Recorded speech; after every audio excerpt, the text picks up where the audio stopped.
देश में कहीं ज़्यादा होगा, कहीं कम होगा, लेकिन हमारी राजनीतिक भागीदारी बहुत कम है। महाराष्ट्र में तो ये कहा जा रहा है कि उनको 27% आरक्षण प्राप्त है, लेकिन छत्तीसगढ़ में ये हुआ कि भूपेश बघेल सरकार ने ओबीसी को 27% आरक्षण दिया और उसके खिलाफ 41 ब्राह्मणों ने रिट दायर किया हाई कोर्ट में, और हाई कोर्ट ने यह कह कर के खारिज कर दिया उसको, ओबीसी आरक्षण को, कि ओबीसी का आंकड़ा होना कितना परसेंट है, और आज तक के ओबीसी के आंकड़े को जनगणना में छिपाया जाता है,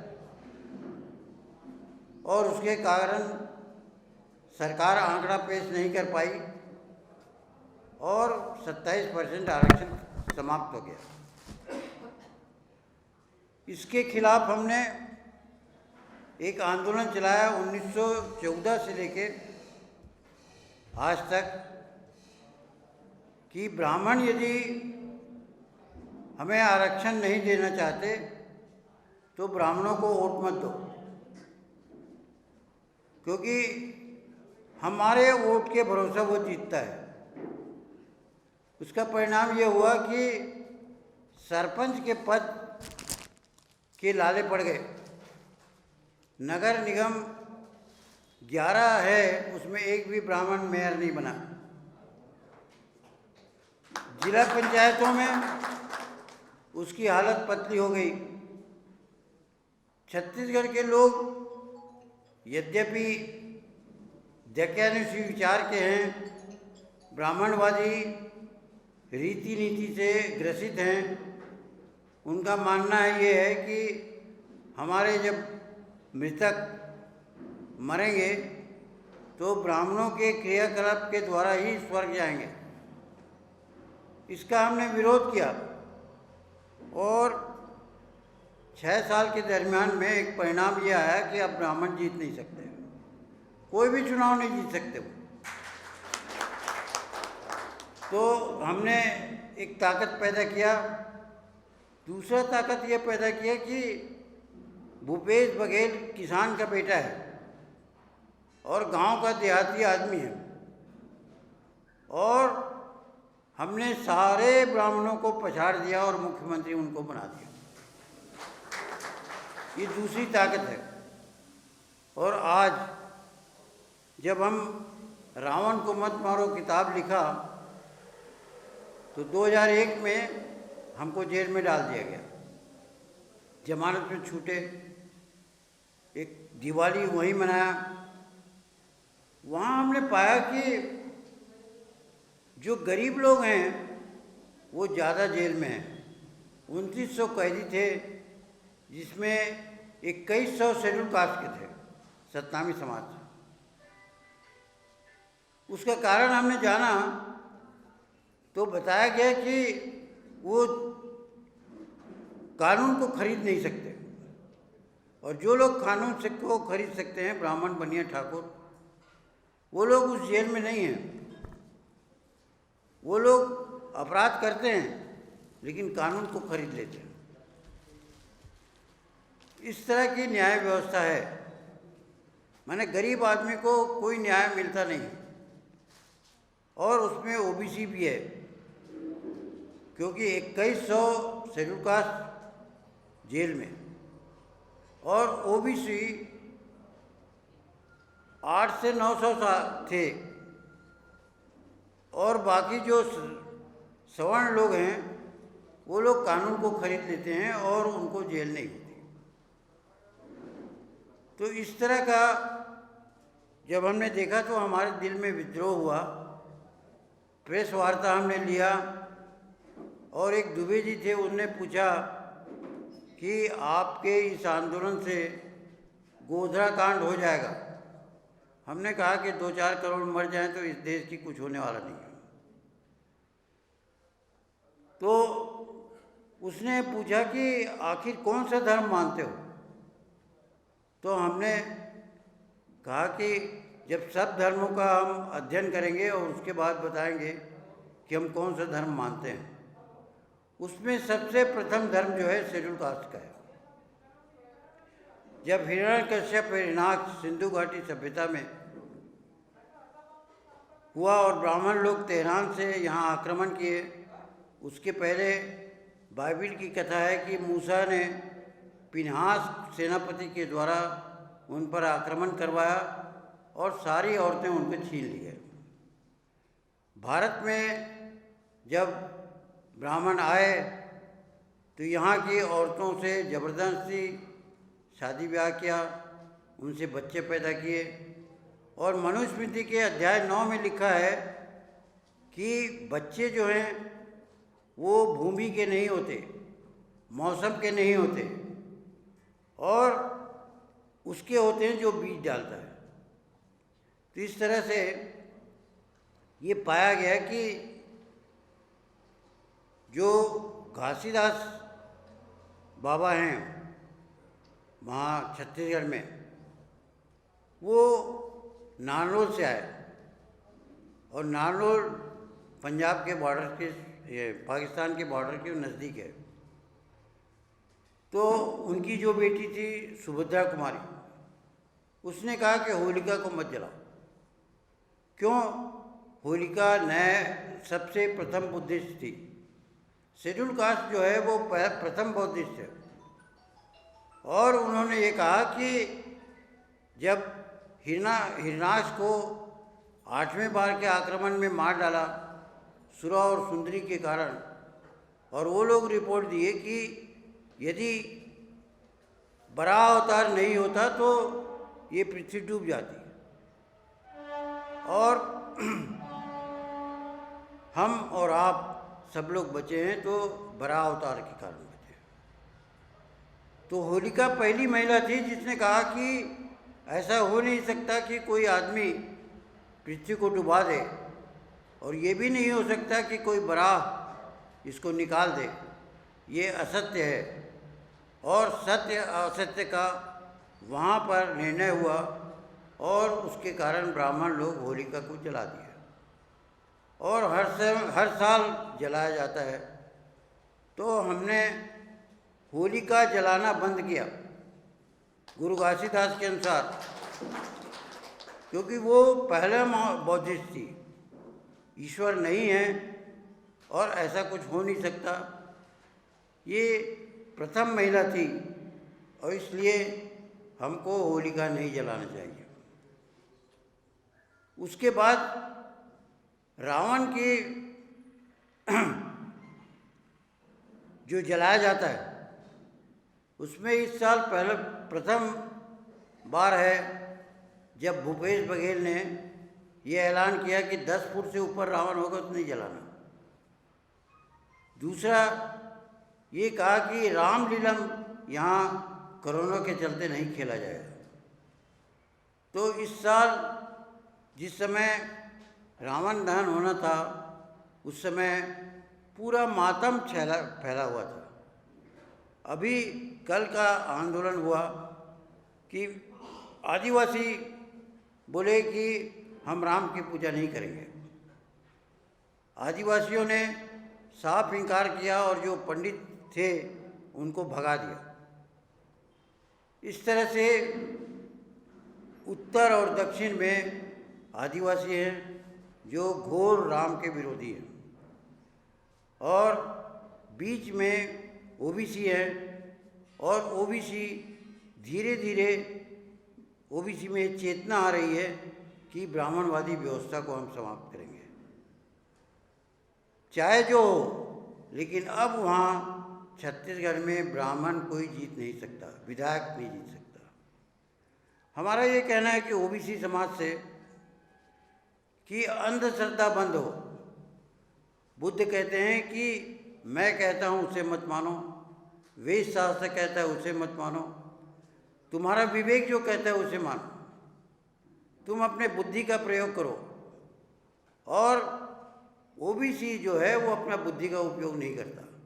ब्राह्मण कहता है कि भाई तुम्हारे पिताजी मर गए और हम बोल रहे हैं वो स्वर्ग चला जाए। हमारा ये कहना है कि ब्राह्मण को जरा भेजो कि स्वर्ग में जो हम भेजते हैं, यहाँ दान दक्षिणा करते हैं, वो वहाँ है कि नहीं, मिला कि नहीं। तो ब्राह्मण स्वर्ग जाने के लिए तैयार नहीं है, लेकिन स्वर्ग भेजने के लिए तैयार है।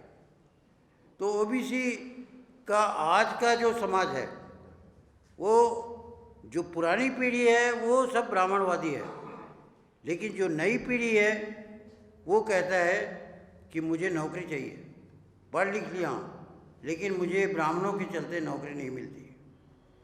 तो वो अपनी मम्मी पापा को डांटता डपटता है कि तुम्हारे कारण मुझे नहीं मिल रहा है, क्योंकि ब्राह्मण को तुमने स्थापित किया है। सारे राजनीति में ब्राह्मण हावी हैं और छत्तीसगढ़ की राजनीति में और ज़्यादा हावी है। वो किसी का हित नहीं चाहते। ब्राह्मण में एक खास गुण है कि जो उसको वोट देगा उसका सत्यानाश होगा। राजा बलि ने 3 पग धरती दिया, उसका सत्यानाश कर दिया, पताल लोक का राजा बना दिया। हमारा ये कहना है कि ब्राह्मण लोग जाएं और वो पताल लोक में जाएं और देखें कि वहाँ राजा बलि सुखी हैं या नहीं है।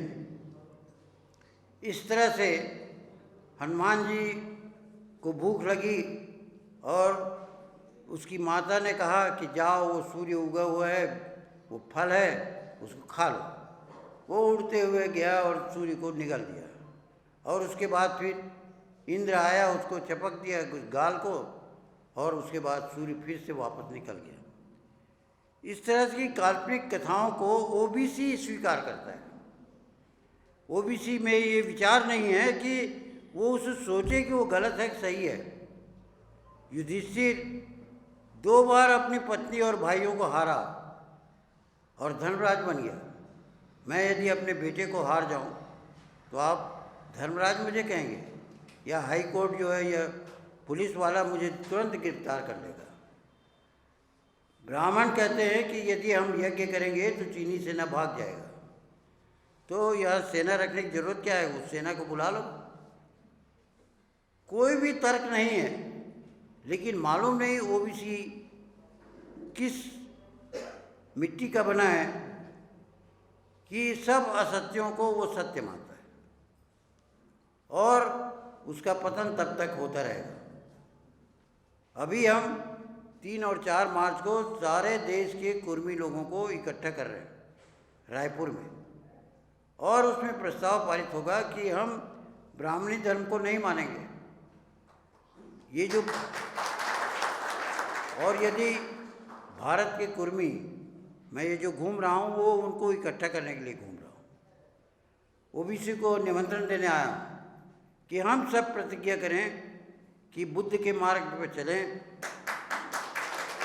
और ब्राह्मणवादी अंधविश्वास, झूठ को समाप्त करें, ताकि ब्राह्मण भूख से मर जाए।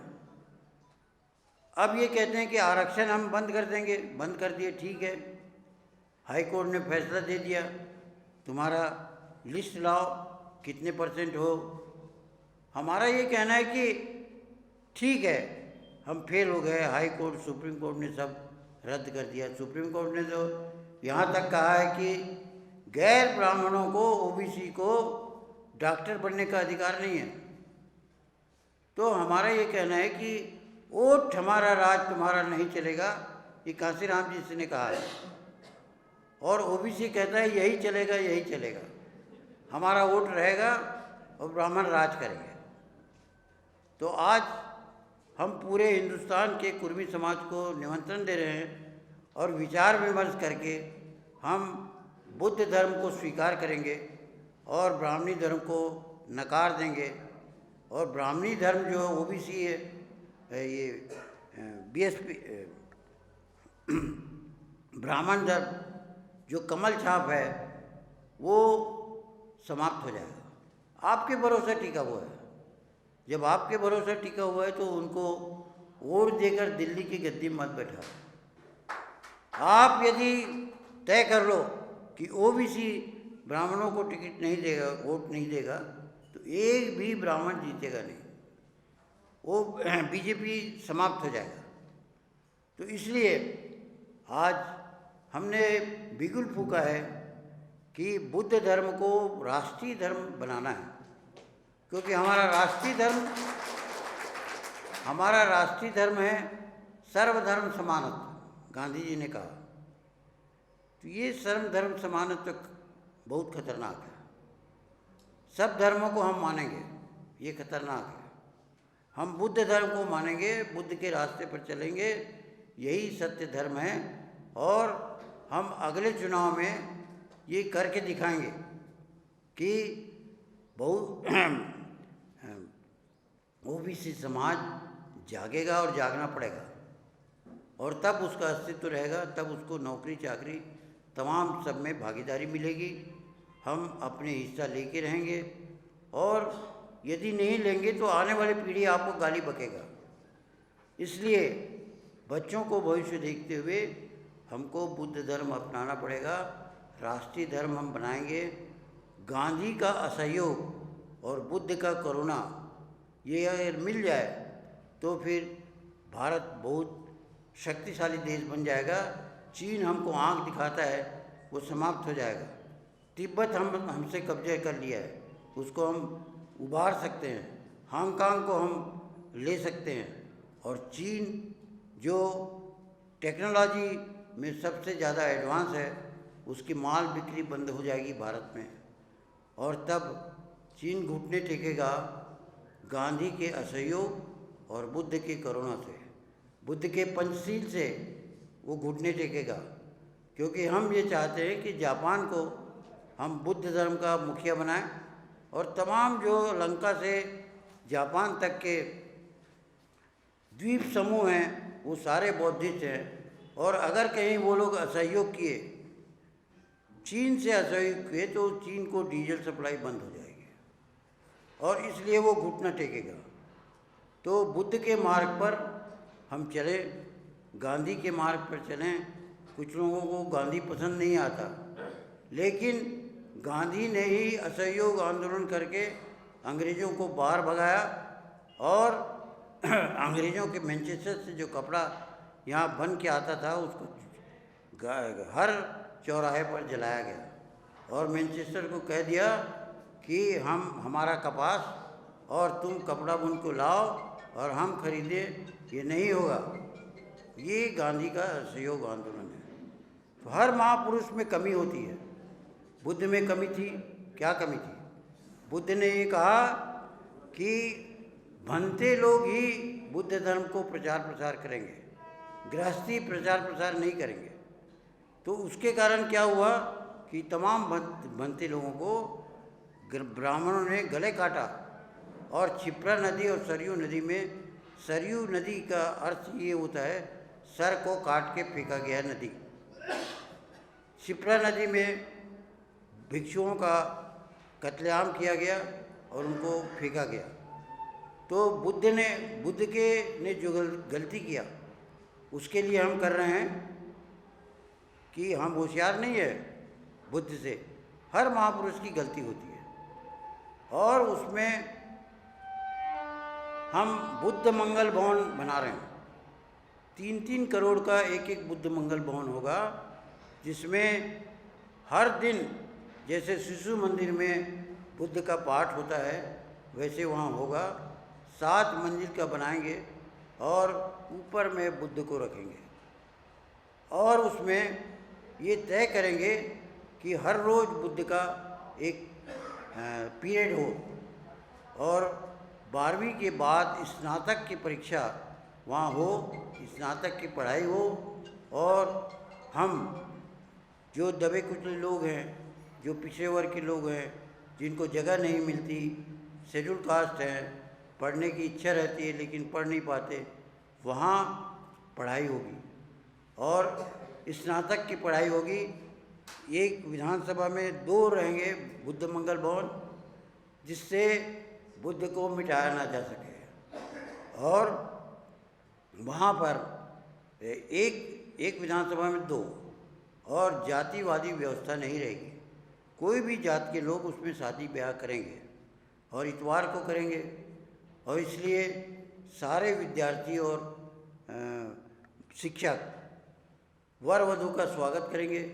उनको वर वधू को छत्तीसगढ़ सरकार पैसे देगी और इस तरह से हमारा समाज रचना होगा, ताकि फिर से ये ब्राह्मण बौद्ध धर्म को समाप्त न कर सकें।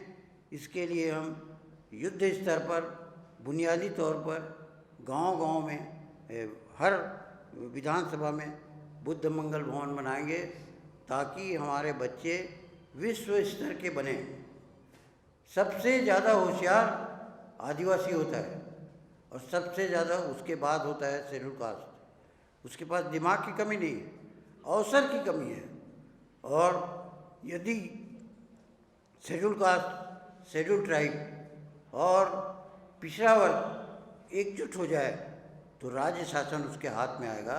इतनी बात कह के मैं अपनी बात समाप्त। मैं बबलू कटरे, ओबीसी संघर्ष कृति समिति गोंदिया जिला अध्यक्ष, आज खास तौर पर छत्तीसगढ़ से आए हुए हमारे पितातुल्य नंद कुमार जी बघेल, इनका मार्गदर्शन सभी समविचारी संगठनों के माध्यम से इस संथागार में रखा गया, जिसका खास तौर पर विषय था कि ओबीसी समाज की क्रांति और प्रतिक्रांति, साथ में भारतीय संविधान। इस अवसर पर जो बात आदरणीय बघेल साहब ने रखी कि सारा देश घूमकर इस देश का मूल निवासी जो समाज है, उस मूल निवासी समाज का जो मूल राजा वो की संस्कृति जो इस देश में थी, और सिद्धार्थ गौतम बुद्ध के बाद में सम्राट अशोक कालीन भारत का जो निर्माण इस देश में हुआ, प्रबुद्ध भारत का निर्माण हुआ। खास तौर पर आज की संगोष्ठी के माध्यम से नंद कुमार साहब ने उसी बात को रखा।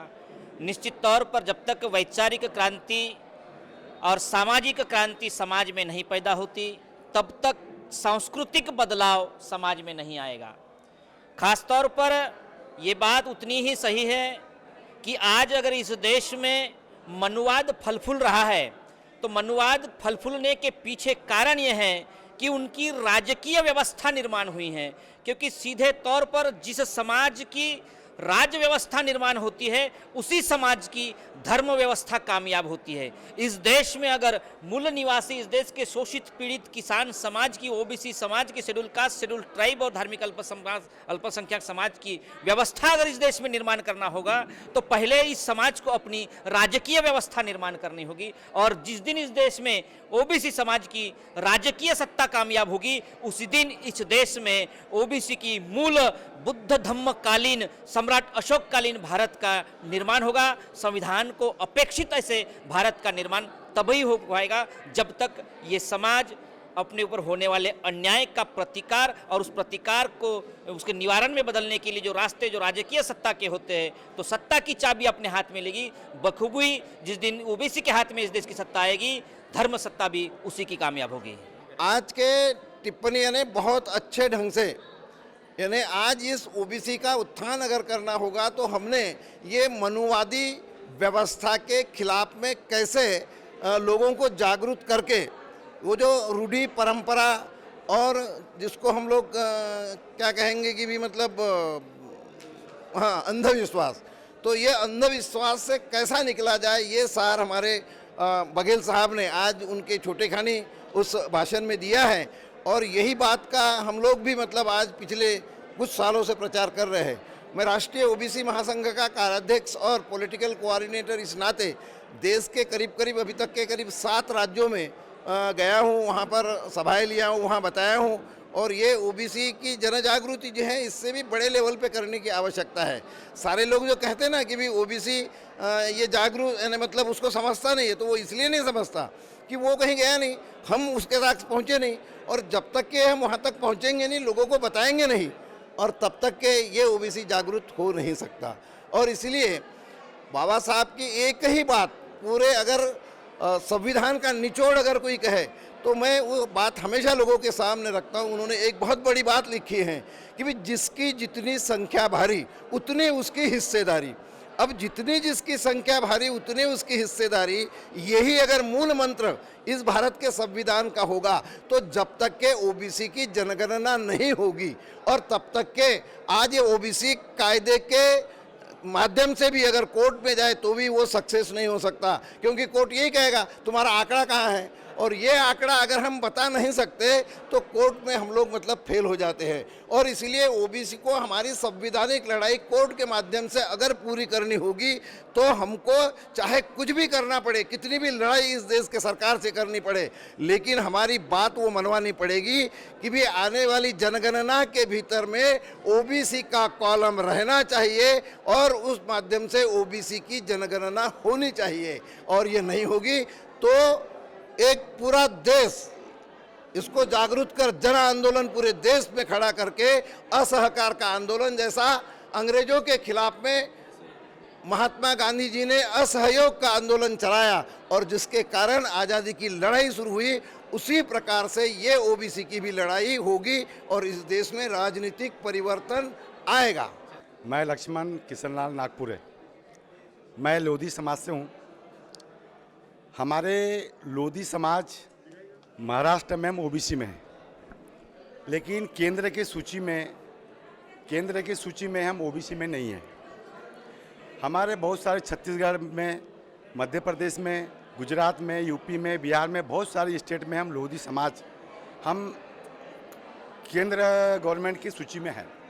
लेकिन हमारे महाराष्ट्र में हमने ओबीसी को, हमारे महाराष्ट्र के लोधी समाज को ओबीसी के सूची में, केंद्र के ओबीसी की सूची में जोड़ना चाहिए, उस सूची में हमारे नाम आना चाहिए। अदर और स्टेट में हमारे लोधी समाज केंद्र की सूची में है। हम महाराष्ट्र के लोधी समाज केंद्र की ओबीसी सूची में नहीं है, इसलिए हम बहुत सारे आंदोलन किए। हमने रामलीला मैदान में भी हमने आंदोलन किए थे लोधी समाज से, पूरे लोधी समाज पूरे महाराष्ट्र के गए थे और अन्य स्टेट के भी लोधी समाज के लोग वहाँ आए थे। उस समय सुश्री उमा भारती जी हमारे मिनिस्टर थे, उनसे भी हमारी चर्चा हुई। हमारी मांग ये है कि अब हम वो ओबीसी में है तो हमारी लोधी समाज केंद्र में ओबीसी में आना चाहिए, ये मांग है। दूसरी बात कि ओबीसी अभी जो 2021 में जो जनगणना होगी, उस जनगणना में हमारे ओबीसी की सूची होनी चाहिए और हमारे ओबीसी की सूची नहीं होंगे तो हम जनगणना का बहिष्कार करेंगे। धन्यवाद।